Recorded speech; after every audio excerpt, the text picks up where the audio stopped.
বুধবার মমতা বন্দ্যোপাধ্যায়ের করা এসআইআর মামলার শুনানি রয়েছে শীর্ষ আদালতে। সূত্রের খবর, সুপ্রিম কোর্টে নিজে উপস্থিত থাকতে পারেন মমতা বন্দ্যোপাধ্যায় এবং সেই সঙ্গে এটাও জানা যাচ্ছে যখন মমতা বন্দ্যোপাধ্যায় তার দলকে, তার সাঙ্গপাঙ্গদের ময়দানে নামিয়ে দিয়েছেন এসআইআর যাতে রুখে দেওয়া যায়, তার পাশাপাশি একদিকে আইনজীবীরা মামলা করছেন আর সেখানে নিজে আইনজীবীদের পাশাপাশি সওয়াল করতে পারেন মমতা, এমন খবরও শোনা যাচ্ছে। তাহলে কোথাও গিয়ে এবার এসআইআর ভণ্ডুল করার জন্য আইনি জটিলতার পথকে বেছে নিচ্ছেন মমতা?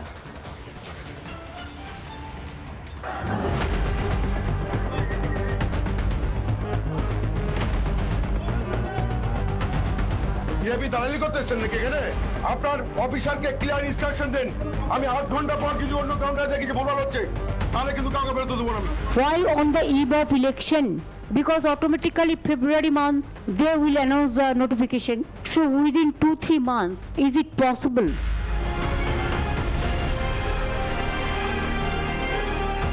রাজ্যে এক পিতার কত 387 জন সন্তান জন্ম দিতে পারে, সেই রাজ্যে এসআইআর কতখানি প্রয়োজন, এই একটি ঘটনার মধ্যে দিয়েই নির্বাচন কমিশন যে এফিডেভিট দাখিল করেছেন সুপ্রিম কোর্টে, সেটা মানুষের চোখ খোলবার ক্ষেত্রে যথেষ্ট বলে আমি মনে করি।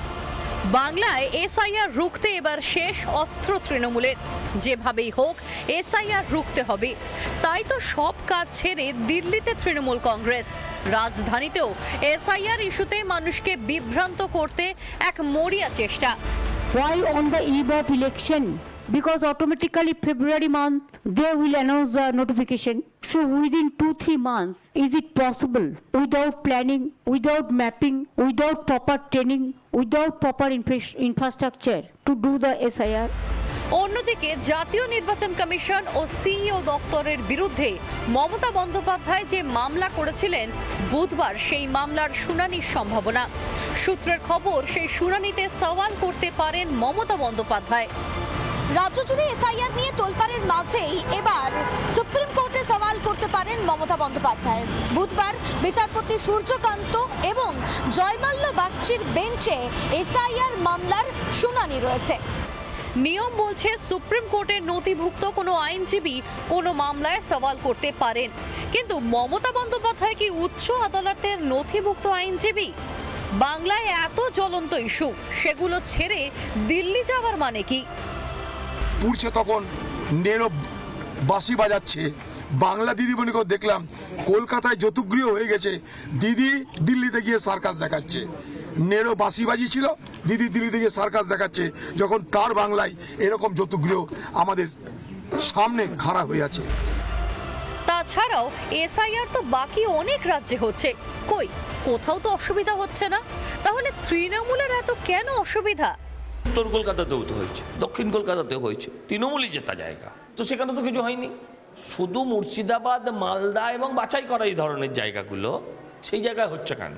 কারণ তারা জ্বালাতেই চায়, তারা ভাঙতেই চায়, ভাঙার জ্বালানোর একটা অজুহাত চাই, এটাই মানে। মমতা ব্যানার্জি থেকে মুখ ফেরাচ্ছে জনতা, হিন্দুরা জোট বাঁধছে, সংখ্যালঘুরা ভাওতা ধরে ফেলছে। তৃণমূল বুঝতে পারছে মানুষের ভোট পাওয়া এবার সোনার পাথর বাটি, অগত্যা ভরসা ভুতুরে ভোটার। কিন্তু নির্বাচন কমিশনের তৎপরতায় সে গুড়েও তো বালি। তাই কি এসআইআর ভেস্তে দেওয়ার মরিয়া চেষ্টা তৃণমূলের? রিপাবলিক বাংলা। নানা ধরনের কন্টেন্ট দেখার জন্য লাইক করুন, শেয়ার করুন আমাদের ফেসবুক পেজ, সাবস্ক্রাইব করুন আমাদের ইউটিউব চ্যানেল। পাশাপাশি অন্যান্য ব্রেকিং নিউজের জন্য অবশ্যই চোখ রাখুন রিপাবলিক বাংলায়।